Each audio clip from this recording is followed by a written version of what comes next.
Hey, what's good, beautiful people? Welcome to my channel. My name is Shela, or you can call me your lawyer bestie, and I am an admitted attorney of the High Court of South Africa. So once upon a time, I also had to write board exams. And as I have explained in this video, I have written some papers more than once. So I want to answer some common questions that you have and also share some tips and tricks that I think will be useful if you are sitting for board exams. Without wasting any more time, let's go!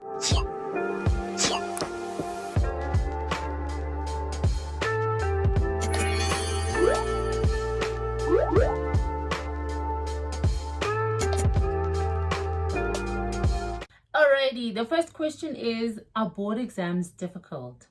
In all honesty, I don't think board exams are difficult. I think board exams are difficult for those who do not prepare adequately. You know, proper preparation really does prevent poor performance, especially when it comes to board exams. So you need to prepare adequately. It's not enough to just know the content of that work. You also need to know how to apply different acts or different provisions in different situations. So for example, if somebody is injured at work, and let's say this person is a driver, so their normal course of work is driving, and they get into a motor vehicle accident. In that situation, would the person be able to claim from QUEDA or from the road accident fund, or can it be both?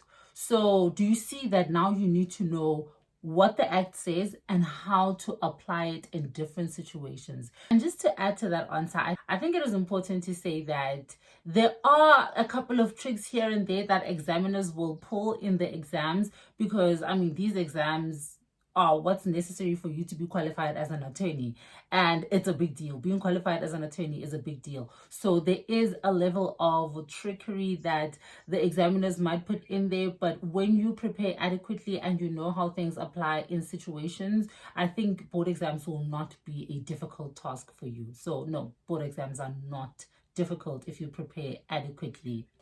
Next question is there a difference between competency-based examination and board exams? These two names refer to the same thing. So previously the exams were called board exams and the name just stuck. If you ask anyone in the legal fraternity about board exams, they automatically know that you are referring to the exams that a person takes in order to be qualified as an attorney. Competency-based examination is just a formal word for these exams, but board exams and competency-based examinations are the same thing. Somebody else is asking, how important are my marks? I heard that they are not important. So when marks are released, you will receive your marks via SMS. So the SMS will state that for paper 1, you got 90%. For paper 2, you got 94. For paper 3, you got 80. Oh, those marks are really good. May you get these marks. May these be your marks. So you will get an SMS, telling you how much you got for the papers. And after that SMS, there's really nowhere else where you'll see your marks. So when you apply to be admitted as an attorney of the High Court, the Legal Practice Council will issue a certificate stating that you have passed the exams. It doesn't state how much you have received for the exams, if you got a distinction or you got 50 on the dot. So in that case, a person who got 50 on the dot and a person who got 95% are really on the same footing, because there's nowhere else where you will see your marks. So in that sense, your marks are not really important because nobody's going to see them as long as you pass. But I think it's important to do well for your own sake. Going around knowing that you did well for board exams is something that you can be proud of. I'm also proud of the marks that I got. I also explained in this video how I went from failing board exams to getting distinctions. So that's something that I am proud of. The marks might not necessarily be important, but just for your own sake, I think just do well. The next question is, how long before the exams should I start studying? This question is actually not easy to answer. The ideal answer is 3 months, like 2 to 3 months before the exams start preparing then. But at the same time, if you haven't started preparing 2 to 3 months before, if you only have a month left, you still have time. So all of that really depends on you. Ideally, I would say 2 to 3 months, but at the same time, I would say if you only have a month left, don't think that you cannot do it. For wills and estates, I started studying, I think 3 days before I wrote the exam, and I wrote it once and I did so well. This is only because when I was looking at past papers, I thought, if I just know the L&D account, if the L&D account is all I know, I'm going to pass this exam. That was my strategy for paper 2. I was like, L&D, and that's it. If I master the L&D, I'm going to be good. So it really took me less than a week for me to start studying for paper 2. But at the same time, that strategy might not work for somebody else. Somebody else might need more time. So I think the answer to this question really depends on you and how fast you grasp concepts, and also if you have attended PLT or not, and which one you attended. I attended the full-time one, the one that runs for 2 weeks. And I tell you, there's a lot to cover, and 2 weeks was not enough. So for me, board exams, if I'm being honest, was self-study. So for other people, they have done PLT, the one that takes like 6 months. They have had a long time engaging in the content. They have had multiple opportunities to speak to their lecturers about certain things that they're confused about and stuff. So do you see that when you compare the two people, the one that has attended the 2-week course and the one that has attended the 6-month course, you can already see that they're not on the same footing. So giving an answer like you need to start 2 to 3 months before, I don't think is accurate for everyone. So I would say for paper 1 and for paper 3, due to the volume of work that's in there and what you're required to know, I would say take more time studying for those papers as opposed to paper 4 and paper 2. For me, those are the papers that I wrote once and I did really well in them, and it didn't take me a long time to study. So this is just my answer based off of my personal experience. Paper 1 and paper 3, I had to take the most time studying for, and then for paper 2 and for paper 4, I didn't really take a long time to study for that.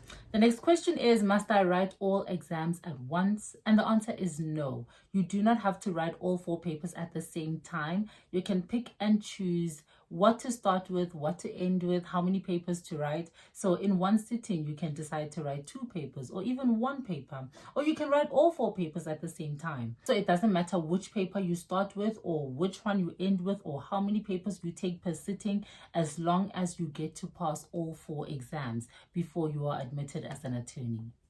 Somebody else asked, please share your study tips and strategies that helped you to pass.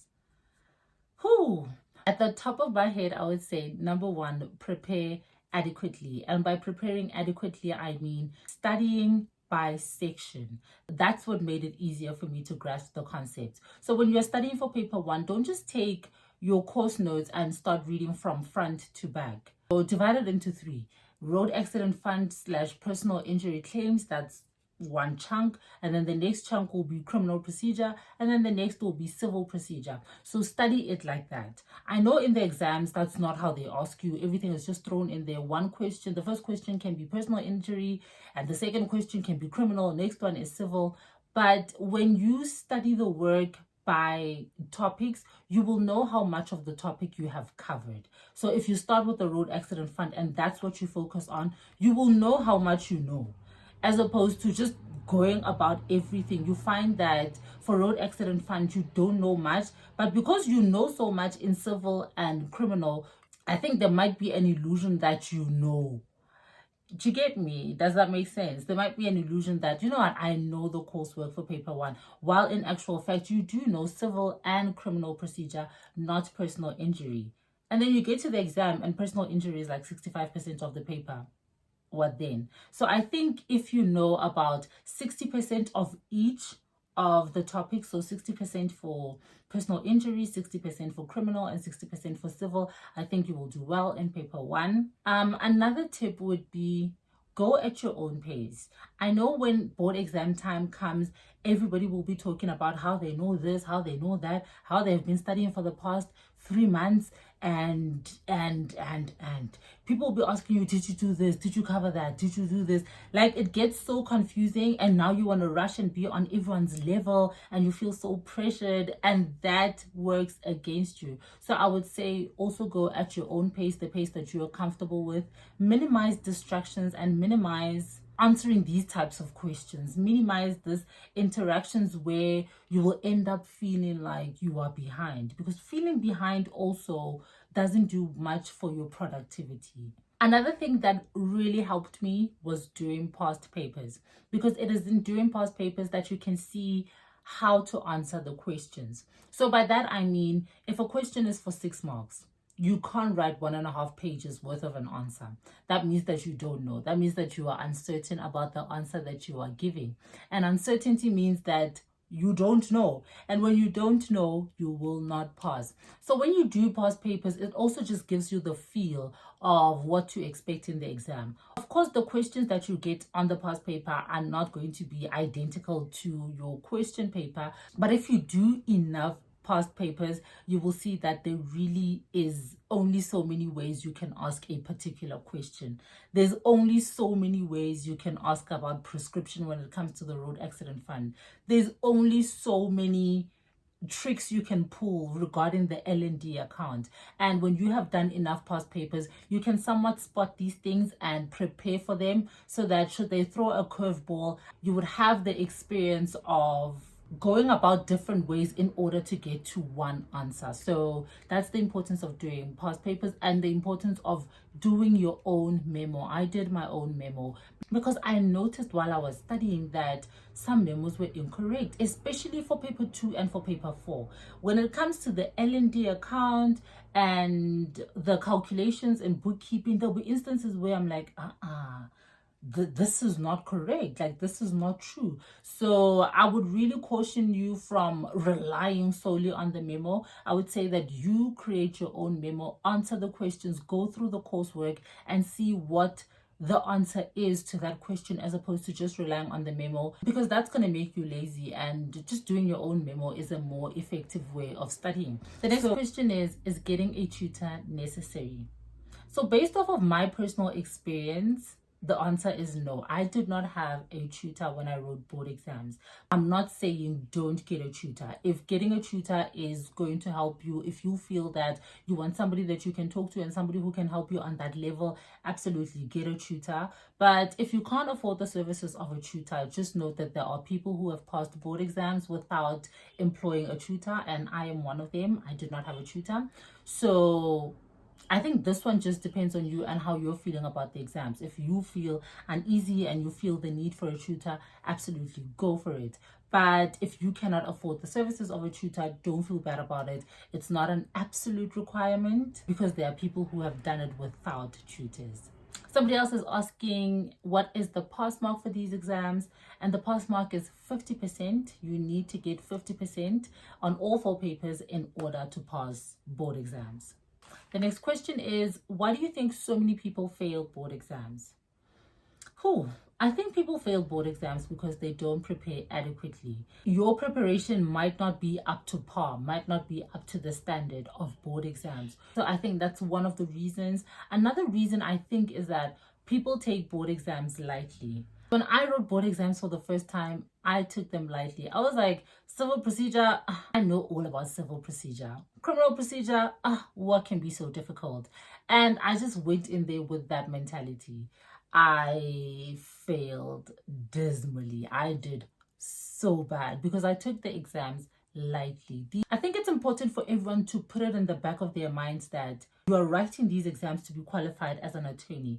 And being an attorney is a prestigious thing. It's a big deal. Like, it's not just a random thing. It's a big deal. So I think when you have it in the back of your head that these exams are the qualifier to being an attorney, you'd somewhat put some seriousness into it, because you know that being in the legal profession in general is not a joke. Many people aspire to be where you are. A lot of people aspire to be attorneys, and it is a reputable profession. So knowing that will help you put some seriousness into it, put your back into it, so that you don't take these exams as a joke. And I think another reason why people fail board exams is panic. I remember when I was writing board exams and I was sitting next to this girl. We had written paper 1, we sat next to each other, and then after the exam, we just started chatting. And then when we came back again for the second session to write paper 2, I saw her and I was like, "Are you ready? Let's go inside." And she was literally like, "You know what, I can't do it. I'm not doing it." And I was like, dude, wow, you literally are here. Let's just write the paper. And she was like, no, no, no, no. I don't feel ready. And she was literally panicking. And she was like, nah, I'm gonna sit it out. I'm not gonna write the exam. So I think that panic as well really does get the better of people. Because imagine this. Imagine if you were in that state of panic and you decide to write the exam. Of course you're going to fail. Or you decide not to write the exam. That is also a fail. So just the element of panic, I think, is also another reason why people don't pass the exam. And let me just add that I personally think that proper preparation will also eradicate things like panic and anxieties when it comes to exams. So I think when you know your stuff, when you're confident, when you're sure about what it is that you're going to write, I think that will also just minimize your nervousness and your panic. All right, the next question somebody else is asking, does PLT fully prepare you for examinations? My answer to this is no. The reason I say this is based off of personal experience and what I have heard from other people. So based off personal experience, I say no because I attended the 2-week course and we just didn't have enough time to get into everything. So much of what I studied was self-study and I still passed the exams. And there are people who write the examinations before attending PLT. Yes, you can do that. So being able to write the exams and still pass without having done PLT is proof of the fact that PLT is not what prepares you for exams. PLT does contribute to you passing, especially if you attend the ones that take like 6 months. It does contribute to that, but it's not the basis for passing. If you don't attend PLT, it does not mean that you will not pass. I think if you've got questions regarding the oral exam, watch this video. This is where I talk about my experience with the oral exam because I had an oral exam. For paper 3, I had an oral exam. So just watch this video. Just see how I prepared for the exam, and I think it'll also answer questions that you might have regarding orals. And that is it for today's video. I hope that you have found it to be insightful. If you have any more questions that I have not covered in this video, please drop down to the comment section and let me know and I will answer. Until my next one, I'm sending you tons of love and light. And also, if you're writing board exams, first of all, I am proud of you. Well done for getting to this point in the legal profession, and I'm wishing you the best of luck. May you prepare adequately and get the marks that will make you proud for the rest of your life. Until then, I will see you on my next one. Bye.